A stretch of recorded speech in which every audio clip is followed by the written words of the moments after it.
Friends, welcome to Biology Made Easy. In the series of lectures under biological classification and in the Monera, under chapter Monera, today we will discuss Cyanobacteria.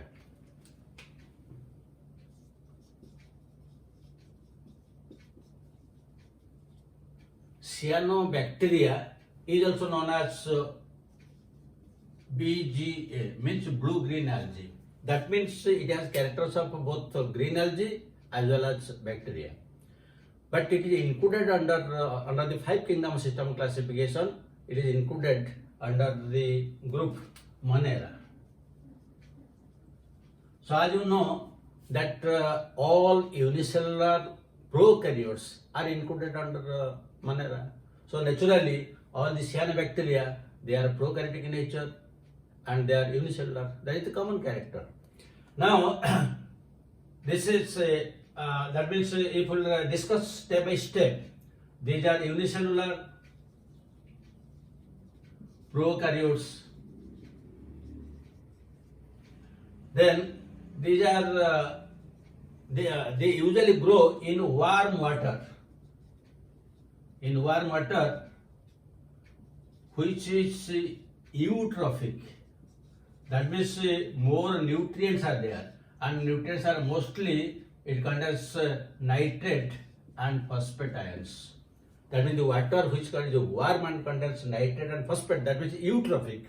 There, this cyanobacteria usually grow abundantly.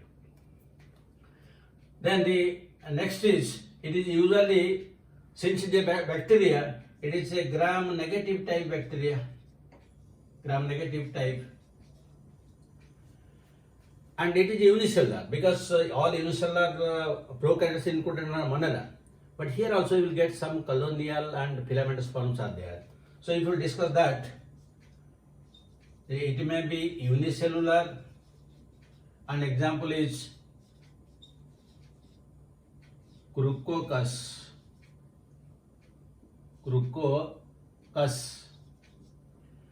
Some are colonial. And the example is microcystis. And some are filamentous. And filamentous, here you will get more examples. This nostoc, Anabena, Oscillatoria, Rivularia, Olocida. These are the different examples. These are filamentous. So when they are filamentous in nature,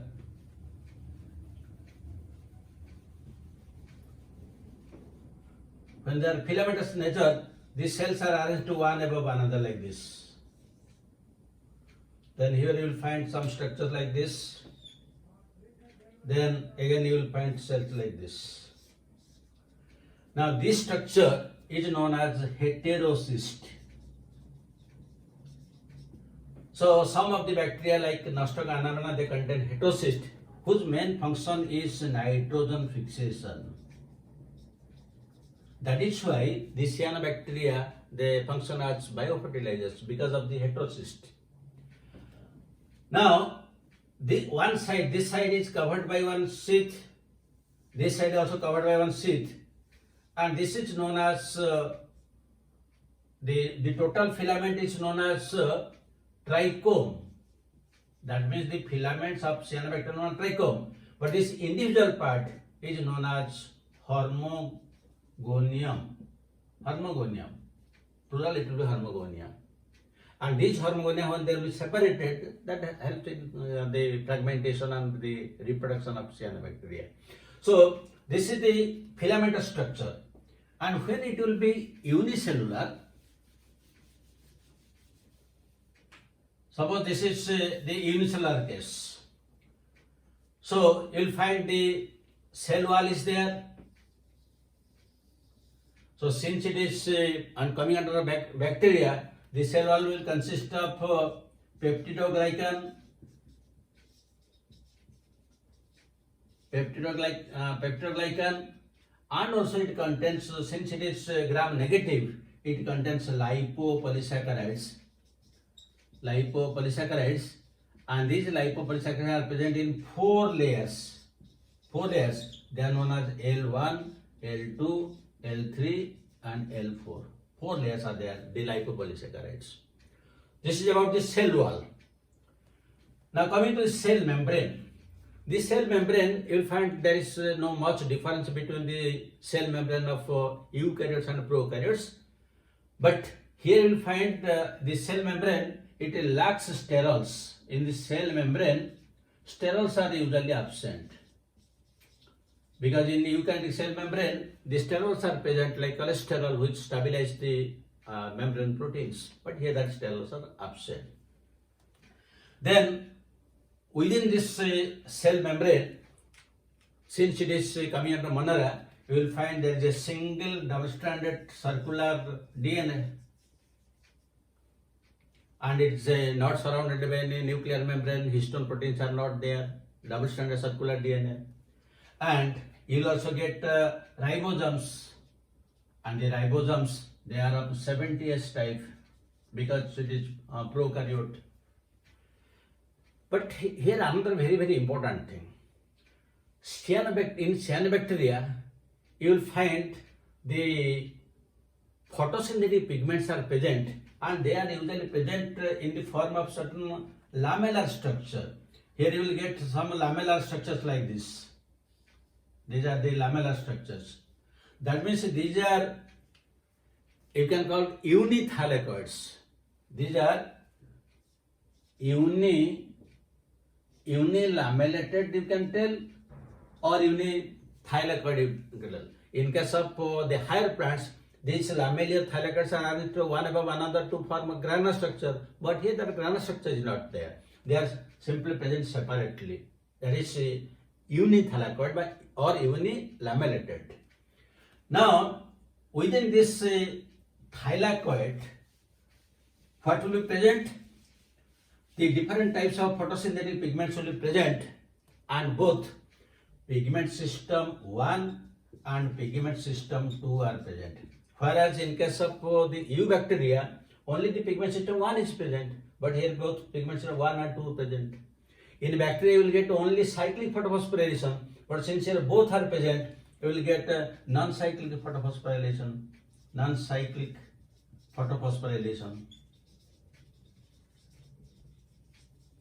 And the different pigments that are present in this lamellar structures or thylakoid structures are, one is chlorophyll A. You see, in bacteria chlorophyll A is not present. Chlorophyll A is present only in higher plants, but here chlorophyll A is present. This is a similarity with the green algae. That is why it is also known as blue-green algae. But because it is prokaryotic in nature, that is why it is included under monera. So chlorophyll A is there. Then we will get carotenoids, xanthophylls, and also phycobilins. And among phycobilins, the most prominent is C-phycocyanin, which gives it its blue appearance. That is known as blue-green color. So it has all these pigments within these thylakoids. Both pigment system 1 and 2 are there. And during its photosynthesis, you see, in case of photosynthetic bacteria, water doesn't take part. That is anoxygenic. But here water is used. That means during its photosynthesis, carbon dioxide combines with the water in presence of light. It gives rise to carbohydrate, and oxygen is liberated. That means the photosynthesis in case of cyanobacteria is oxygenic. Whereas in case of eubacteria, it is anoxygenic. So during the course of evolution, perhaps cyanobacteria is the first organism where the oxygenic photosynthesis started. Then only in other plants, gradually higher plants, bryophytes, pteridophytes, and higher plants it continued. So that these things are very important. Now, in addition to the ribosomes and the pigments, which are very important in case of cyanobacteria, you will find also certain inclusion bodies. So the inclusion bodies, it includes volutin granules,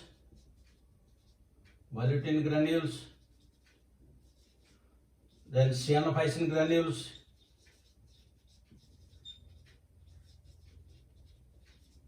and alpha and beta granules. These are the inclusion bodies. And since these are photosynthetic, you will find also gas vacuoles are present.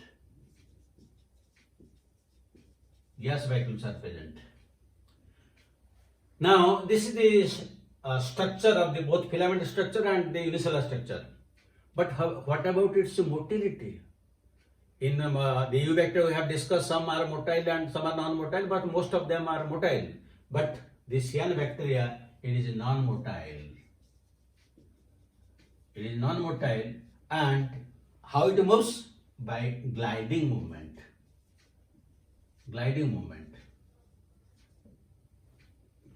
So these are some of the characteristics or the structure of the cyanobacteria.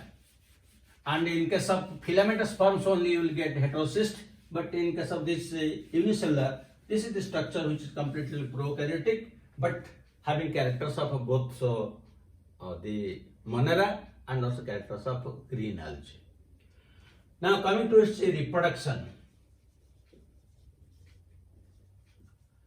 Now in reproduction, one type is budding, just like the yeast, the new buds are formed. Then the second one is fragmentation. And the fragmentation takes place due to hormogonia. Just I have discussed, this is the structure and this is the heterocyst, and these are again, so the entire filament is known as trichome, while the part of this is known as hormogonia. When it is separated, then two cyanobacteria are formed. And this is the most common method of reproduction in case of cyanobacteria. Then the next thing are, this is since it is prokaryotic, this is the structure and the motility. Now one very important thing that we have to discuss is, it is included under Monera, it is prokaryotic, and also it is known as blue-green algae because it has some characters similar with that of the algae.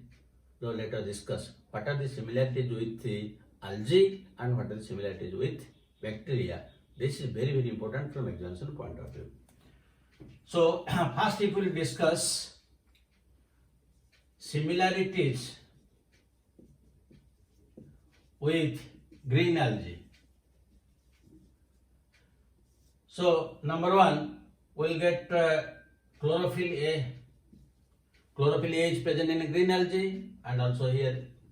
Number two, both pigment system 1 and pigment system 2. Since both are present, you will find the both cyclic and non-cyclic photophosphorylation. And the water is a hydrogen donor, but in case of bacteria it was H2S, and the photosynthesis is oxygenic photosynthesis.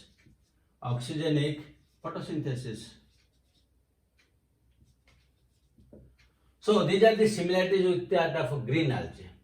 Now what are the similarities with the bacteria, eubacteria? So next, similarities with eubacteria. So in this case, first point is it is prokaryotic in nature. Second, the cell wall is made of peptidoglycan. Cell wall made up of a peptidoglycan.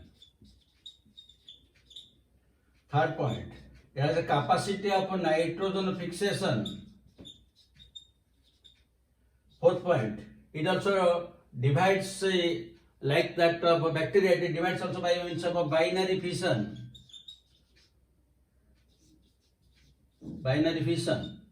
And the next point is, since it is prokaryotic, like that of eubacteria, here there is genetic recombination in the form of transformation, transduction and conjugation. So genetic recombination is same. So these are the important points from the examination point of view. So with this, the cyanobacteria is complete. Let us discuss some questions.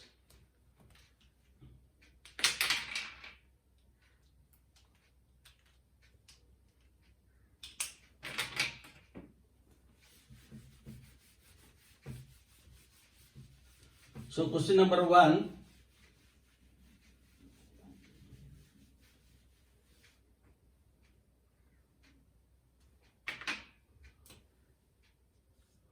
Which pigment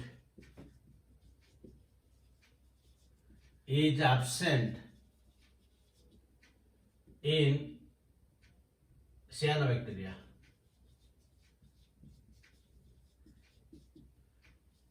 A choice chlorophyll A, B choice chlorophyll B, C choice carotenoid, and D choice xanthophyll.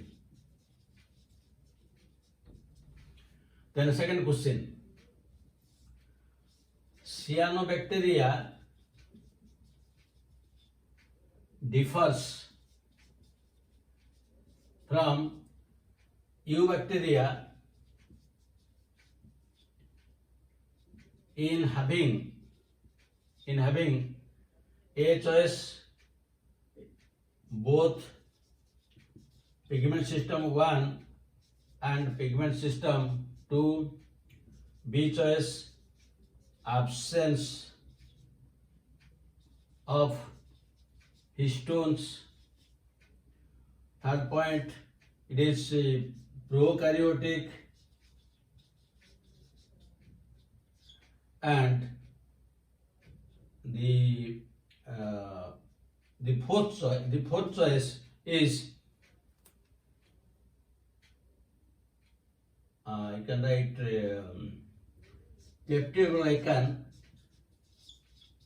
peptidoglycan cell wall. Cyanobacter differs from eubacter in having. So these are the model questions which are usually asked in different examinations. I hope you have a clear understanding about cyanobacteria. Thank you very much for watching it. And the rest things, that is the archaebacteria, mycoplasma, we'll discuss in the next video. And God bless you. Have a good day.